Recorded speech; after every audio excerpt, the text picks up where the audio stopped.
You look at these quarterbacks, you got a chance to see Sam Darnold.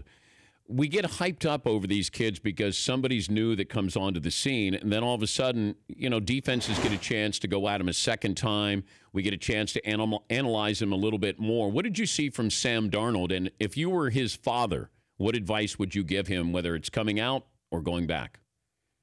I would always, first of all, if you look at this class, it isn't just Sam coming out. Rosen coming out of UCLA, kid out of Wyoming. I mean, there's probably about 4 or 5 young men that are probably going to come into the game. There's 2 ways to look at it. Number one, looking at the young man. I would always say go back for another year of school.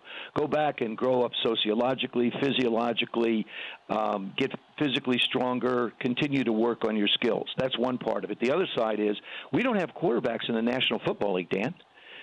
We've got older ones. We've got about 6 that are in their late 30s, and we've got a bunch of teams that really need them. We have about 10 to 11, 12 football teams that really need quarterbacks going forward. I mean, Arizona's going to be looking. Denver's going to be looking. Jacksonville always looking. Cleveland's always looking. The Jets are always looking.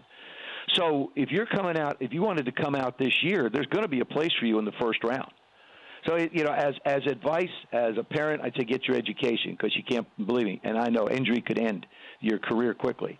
The other side of it is with the salary cap in place for rookies, the amount of money you make in this contract is not monumental like it used to be. Mm-hmm. We're not looking at the Sam Bradford numbers anymore.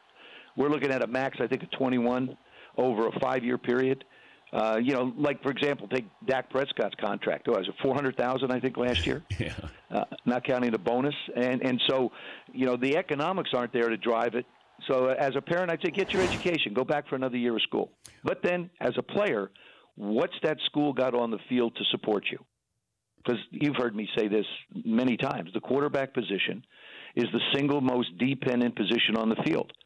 Now, if you're going back to a school that graduates a dozen seniors, and it's going to be a difficult road for you, then you look at going into professional football like you would going into a job.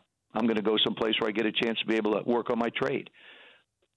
So it isn't just a black and white, do this, do that situation. For more Dan Patrick Show, tune to Audience Channel 239 on DirecTV or download the Dan Patrick Show app.